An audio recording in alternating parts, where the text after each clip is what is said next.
Santa Claus o Papá Noel son personajes paganos que nada tienen que ver con la Navidad o el cristianismo. La palabra Noel originalmente venía del latín nací, que significaba nacimiento, pero evolucionó al francés como Nael, y su significante era temporada de nacimiento.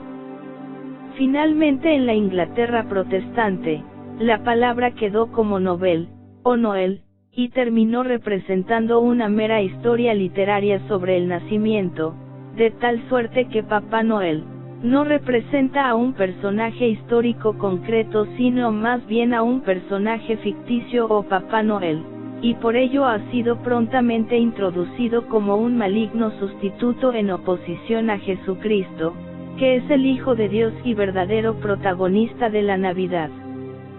Por su parte, la palabra Claus es un diminutivo de Niclaus o Nicolás, pero no representa tampoco a un personaje histórico real, ni mucho menos a San Nicolás de Bari, que es un santo católico, sino que es un personaje de origen germánico también conocido como Father Christmas, San Nick, Kris Kringle o simplemente Santa, y es representado en el paganismo que le da origen, más bien como un mago que guarda tratos con criaturas mágicas como duendes, elfos, y otros magos y seres mitológicos. Como se puede entender, ni Santa Claus, ni Papá Noel, son personajes religiosos y de ningún modo guardan relación con San Nicolás de Bari, que es un santo católico cuya fiesta litúrgica se celebra el día 6 de diciembre. La Iglesia se refiere apropiadamente a la persona de San Nicolás de Bari como el obispo de Mira, que vivió del año 280 al 350 después de Cristo, y es un santo de la Iglesia católica que, según la tradición, entregó todos sus bienes a los pobres para hacerse monje y obispo, distinguiéndose siempre por su generosidad hacia los niños y los pobres y desamparados. Cuando se habla de San Nicolás en la temporada navideña, se suelen usar estos tres términos distintos, que aunque pretenden designar a la misma persona, sin embargo expresan un contenido y descripción esencialmente distinto, por lo que si bien la costumbre nos hace usar indistintamente estos nombres, es muy cierto y de todo punto preciso distinguir las diferencias, a fin de poder venerar con fe recta y esperanza cierta el misterio de la Natividad del Señor Jesucristo, y de su siervo, San Nicolás de Bari. A continuación explicaremos el origen y evolución del personaje conocido como Santa Claus o Papá Noel y que proviene del paganismo. Cuando se habla de Papá Noel o Santa Claus,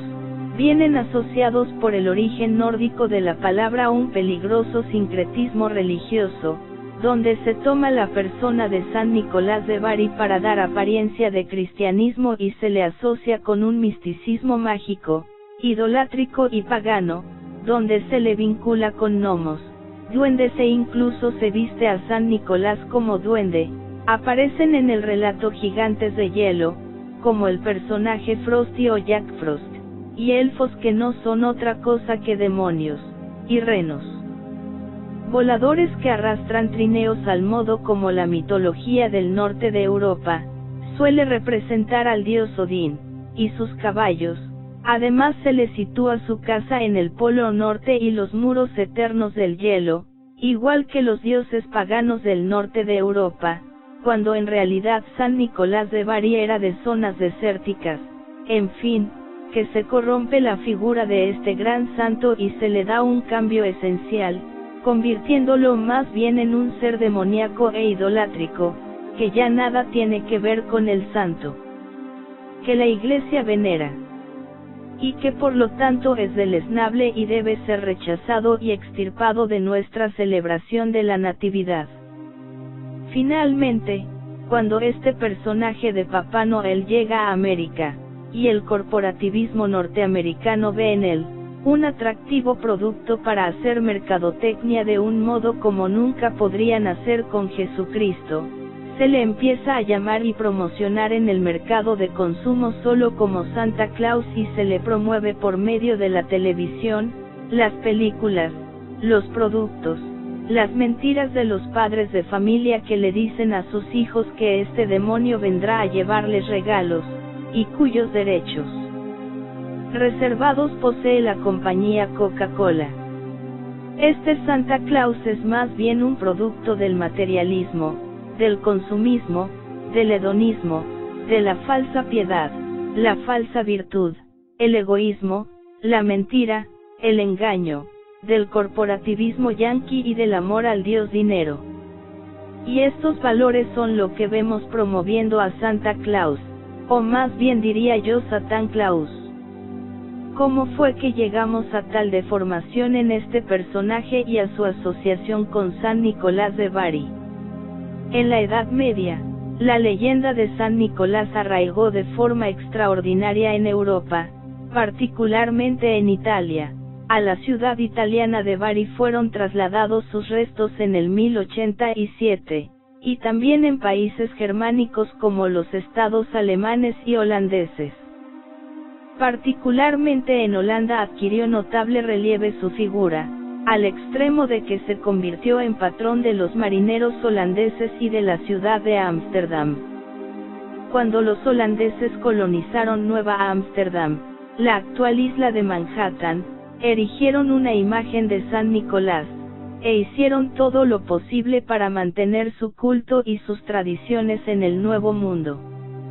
La devoción de los inmigrantes holandeses por San Nicolás era tan profunda y al mismo tiempo tan pintoresca y llamativa que, en 1809, el escritor norteamericano, Washington Irving,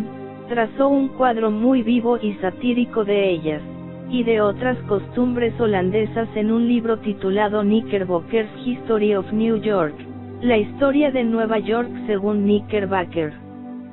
En el libro de Irving, San Nicolás era despojado de sus atributos obispales y convertido en un hombre mayor, grueso, generoso y sonriente, vestido con sombrero de alas, calzón y pipa holandesa. Tras llegar a Nueva York a bordo de un barco holandés, se dedicaba a arrojar regalos por las chimeneas, que sobrevolaba gracias a un caballo volador que arrastraba un trineo prodigioso.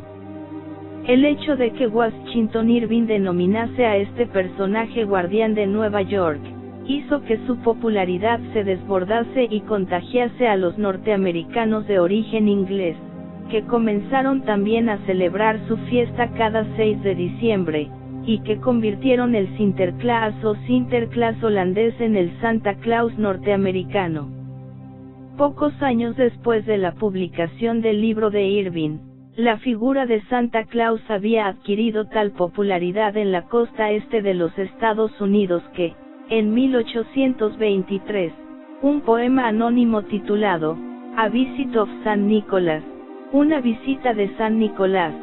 publicado en el periódico Sentinel, El Centinela, de Nueva York, encontró una acogida sensacional y contribuyó enormemente a la evolución de los rasgos típicos del personaje. Aunque publicado sin nombre de autor, el poema había sido escrito por un oscuro profesor de teología, Clement Moore, que lo dedicó a sus numerosos hijos y nunca previó que un familiar suyo lo enviaría a un periódico hasta el año 1862. Ya octogenario, no reconocería Moore su autoría.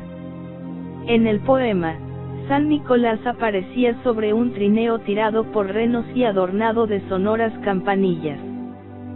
Su estatura se hizo más baja y gruesa, y adquirió algunos rasgos próximos a la representación tradicional de los gnomos,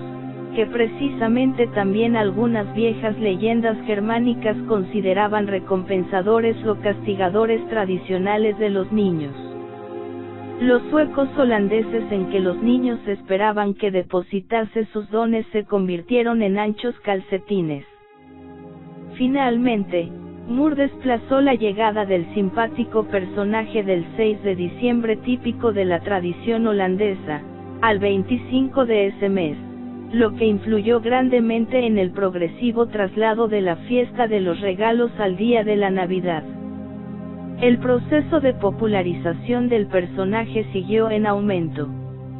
El 6 de diciembre de 1835, Washington Irving y otros amigos suyos crearon una sociedad literaria dedicada a San Nicolás, que tuvo su sede en la propia casa de Irving. En las reuniones, era obligado fumar en pipa y observar numerosas costumbres holandesas. Ello indica hasta qué extremo habían aceptado esta tradición holandesa los norteamericanos descendientes de otros grupos inmigrantes. El otro gran contribuyente a la representación típica de San Nicolás en el siglo XIX fue un inmigrante alemán llamado Thomas Nast. Nacido en Landau, Alemania, en 1840, se estableció con su familia en Nueva York desde que era un niño, y alcanzó gran prestigio como dibujante y periodista. En 1863, Nast publicó en el periódico Harper's Weekly su primer dibujo de Santa Claus, cuya iconografía había variado hasta entonces, fluctuando desde las representaciones de hombrecillo bajito y rechoncho hasta las de anciano alto y corpulento. El dibujo de Nast lo presentaba con figura próxima a la de un gnomo, en el momento de entrar por una chimenea. Sus dibujos de los años siguientes, siguió realizándolos para el mismo periódico hasta el año 1886, fueron transformando sustancialmente la imagen de Santa Claus, que ganó en estatura, adquirió una barriga muy prominente, mandíbula muy ancha, y se rodeó de elementos como el ancho cinturón, el abeto, el muérdago y el acebo. Aunque fue representado varias veces como viajero desde el Polo Norte, su voluntariosa aceptación de las tareas del hogar y sus simpáticos diálogos con padres y niños le convirtieron en una figura todavía más próxima y entrañable. Cuando las técnicas de reproducción industrial hicieron posible la incorporación de colores a los dibujos publicados en la prensa, Nast pintó su abrigo de un color rojo muy intenso. No se sabe si fue él el primero en hacerlo, o si fue el impresor de Boston Louis Prand, quien ya en 1886 publicaba postales navideñas en que aparecía Santa Claus con su característico vestido rojo. La posibilidad de hacer grandes tiradas de tarjetas de felicitación popularizó aún más la figura de este personaje, que numerosas tiendas y negocios comenzaron por entonces a usar para fines publicitarios. Llegó incluso a ser habitual que, durante las celebraciones navideñas, los adultos se vistieran como él, y saliesen a las calles y tiendas a obsequiar a los niños y hacer propaganda de todo tipo de productos. Entre 1873 y 1940 se publicó la revista infantil San Nicolás, que alcanzó una enorme difusión. La segunda mitad del siglo XIX fue trascendental en el proceso de consolidación y difusión de la figura de Santa Claus. Por un lado, quedaron fijados, aunque todavía no definitivamente, sus rasgos y atributos más típicos. Por otra, se profundizó en el proceso de progresiva laicización del personaje. Efectivamente, Santa Claus dejó de ser una figura típicamente religiosa, asociada a creencias específicas de determinados grupos credenciales, y se convirtió más bien en un emblema cultural,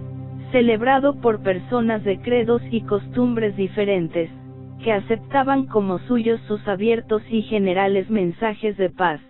solidaridad y prosperidad. Además, dejó de ser un personaje asociado específicamente a la sociedad norteamericana de origen holandés, y se convirtió en patrón de todos los niños norteamericanos, sin distinción de orígenes geográficos y culturales. Prueba de ello fue que, por aquella época, hizo también su viaje de vuelta a Europa, donde influyó extraordinariamente en la revitalización de las figuras del Father Christmas o Padre Navidad británico, o del Père Noël o Papá Noel francés, que adoptaron muchos de sus rasgos y atributos típicos. El último momento de inflexión importante en la evolución iconográfica de Santa Claus tuvo lugar con la campaña publicitaria de la empresa de bebidas Coca-Cola, en la Navidad de 1930.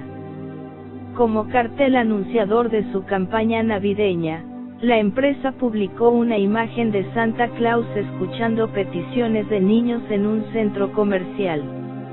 Aunque la campaña tuvo éxito, los dirigentes de la empresa pidieron al pintor de Chicago, pero de origen sueco, Abdon Sundblom, que remodelara el Santa Claus de Nast. El artista, que tomó como primer modelo a un vendedor jubilado llamado Lou Prentice, hizo que perdiera su aspecto de gnomo y ganase en realismo. Santa Claus se hizo más alto, grueso, de rostro alegre y bondadoso, ojos pícaros y amables, y vestido de color rojo con ribetes blancos, que eran los colores oficiales de Coca-Cola. El personaje estrenó su nueva imagen, con gran éxito, en la campaña de Coca-Cola de 1931, y el pintor siguió haciendo retoques en los años siguientes. Muy pronto se incorporó a sí mismo como modelo del personaje, y a sus hijos y nietos como modelos de los niños que aparecían en los cuadros y postales. Los dibujos y cuadros que Sundblom pintó entre 1931 y 1966 fueron reproducidos en todas las campañas navideñas que Coca-Cola realizó en el mundo, y tras la muerte del pintor en 1976, su obra ha seguido difundiéndose constantemente. Más recientemente, en nuestra época, en la literatura de la saga de libros Harry Potter se insinúa que Santa Claus es un mago inmortal y que es con magia de los trasladores y hechizos de espacio como realiza su labor de repartir dádivas. E incluso en las historietas o cómics de la empresa, Marvel, creadora de otros personajes como Spider-Man o el Capitán América, se habla de Santa Claus como un mutante nivel Omega de alta peligrosidad, inmortal, superpoderoso con poderes de control sobre el tiempo y el espacio y que incluso habría usado objetos mágicos para destruir un universo paralelo, de tal suerte que no sería raro verlo en el universo cinematográfico de Marvel. Por el cauce de las postales, cuentos, cómics, películas, televisión, mercadotecnia, corporativismo, etc. norteamericanas, la horonda figura de Santa Claus sigue ganando popularidad en todo el mundo, y hoy puede decirse que constituye la representación falsa más universal y conocida, y también la más laica y comercial, de todas las derivadas del San Nicolás de Bari, que desde el siglo IV se ha considerado tradicional protector de los niños. Como puede verse claramente, por todo lo expuesto, lo que hoy llamamos Santa Claus o Papá Noel, está en contraste y además en abierta oposición a la doctrina cristiana y debe ser rechazado y extirpado de nuestras celebraciones católicas todo rastro de estos íconos malignos. Y sobre todo, es preciso rescatar la devoción original, religiosa y piadosa de San Nicolás de Bari, como patrono de los niños y modelo a imitar para todo cristiano, por sus virtudes, su generosidad desinteresada, su amor a Jesucristo incluso en la persecución, y su fe y esperanza en Dios, por su devoción al misterio del nacimiento del Salvador. Pero sobre todo debe de ponerse como figura central al verdadero protagonista de la temporada navideña, a nuestro Señor Jesucristo, que vino al mundo y nació en el pesebre de Belén para la salvación del mundo, y promover este sentido cristiano de la Navidad, recuperando nuestras tradiciones como el árbol de la Navidad, los pesebres o nacimientos, las posadas y demás signos festivos de la Navidad. Oración final. Señor Jesús, Destierra de nuestros corazones aquellos apegos desordenados que suplantan y ocupan el lugar que te corresponde a ti. Santísima Virgen María, purifica nuestro corazón y haz de él una morada digna para Dios, del mismo modo como lo hiciste en la gruta de Belén, de tal modo que podamos amar plenamente a tu Hijo, Jesús, de manera plena y perfecta en esta Navidad. Amén.